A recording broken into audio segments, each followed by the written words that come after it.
Salut les belles, salut les beaux, j'espère que vous allez bien. Alors aujourd'hui, je viens avec une troisième vidéo sur la brûlure de l'estomac. J'en ai déjà fait deux et je vais déjà expliquer les facteurs qui peuvent entraîner des brûlures d'estomac. Helicobacter pylori, c'est une bactérie qui résiste à l'acidité de l'estomac, ce qui provoque entre 60 à 80% des ulcères de l'estomac. Et en plus, après, on a d'autres facteurs comme le stress, l'alcool. L'alcool qui peut être très dangereux pour la santé en général et qui peut provoquer des ulcères, des brûlures d'estomac. On a les plats trop épicés et trop de piments qui peut provoquer des brûlures d'estomac. On a aussi un repas pris trop commence dans la bouche, on a des glandes salivaires dans la bouche. Dès qu'on commence à mâcher et le repas, la digestion on commence. On a aussi les médicaments, c'est un médicament, tout ce qui est les anti-inflammatoires non stéroïdiens qui peut entraîner des ulcères d'estomac. On a aussi des médicaments qu'on prend, par exemple des corticoïdes qui peuvent entraîner des ulcères d'estomac, ou les médicaments de la chimio aussi qui peut entraîner des ulcères d'estomac. Et voilà, alors moi j'ai trois astuces à vous proposer pour pouvoir atténuer vos douleurs d'estomac, pour pouvoir atténuer les astuces que j'ai à vous proposer. J'ai la papaye verte.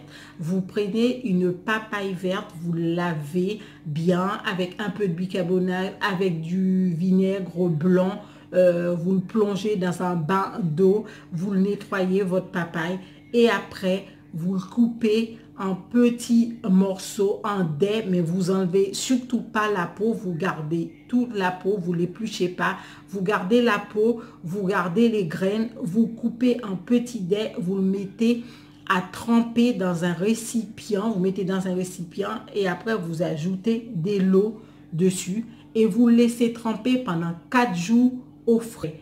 Au bout de la 4e jour, on va dire par exemple, si vous le mettez à tremper si vous faites ça dimanche, on va faire dimanche, lundi, mardi, mercredi, jeudi, ça fera le 4e jour et là jeudi, vous allez l'enlever parce que vous l'avez mis samedi, dimanche, vous allez l'enlever, vous allez passer votre papaye au tamis, vous aurez l'eau sera tout blanc. Ce sera laiteuse, l'eau sera laiteuse.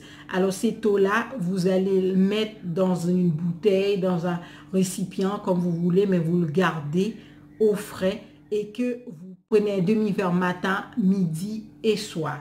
Et vous allez voir, ça va vous calmer, ça va vous atténuer les douleurs de l'estomac. Encore avec encore de la papaye, vous prenez une papaye mûre et vous coupez, vous épluchez, vous enlevez les graines et vous le coupez en petits bouts, vous passez au mixeur et vous ajoutez un petit peu de miel et vous faites un jus de papaye.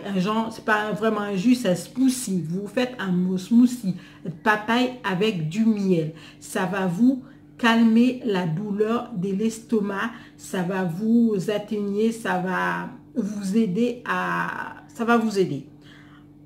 Encore avec de la papaye, vous pouvez prendre la papaye, vous ajoutez un morceau de papaye, une demi-banane mûre, vous le passez au mixeur et vous buvez ces smoothies de papaye et de la banane, ça vous atténue la douleur. Ensuite, vous pouvez utiliser aussi de la banane. Tout simplement, si vous ne voulez pas mixer la banane, si vous ne supportez pas de la banane mixée, vous prenez une banane, vous le coupez en petits morceaux, en dés ou en tranches comme vous le voulez, et vous le faites sécher. Après que ces petits morceaux de banane soient sèches, vous les écrasez, vous le passez dans un je ne sais quoi, mais vous le réduisez en poudre. Et cette poudre-là, vous le mélangez avec du miel, des préférences du miel d'acacia, et vous le gardez au frais.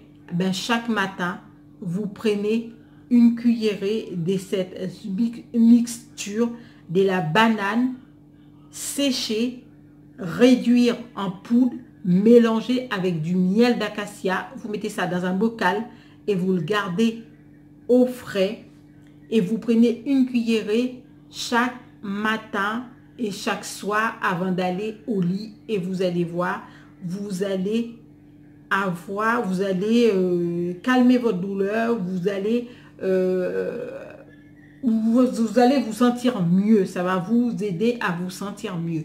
Et si après tout ça, vous n'avez toujours pas de résultat, eh bien, vous savez ce qu'il vous reste à faire. Il faut aller voir votre médecin, prendre contact avec votre médecin pour avoir des traitements médicamenteux.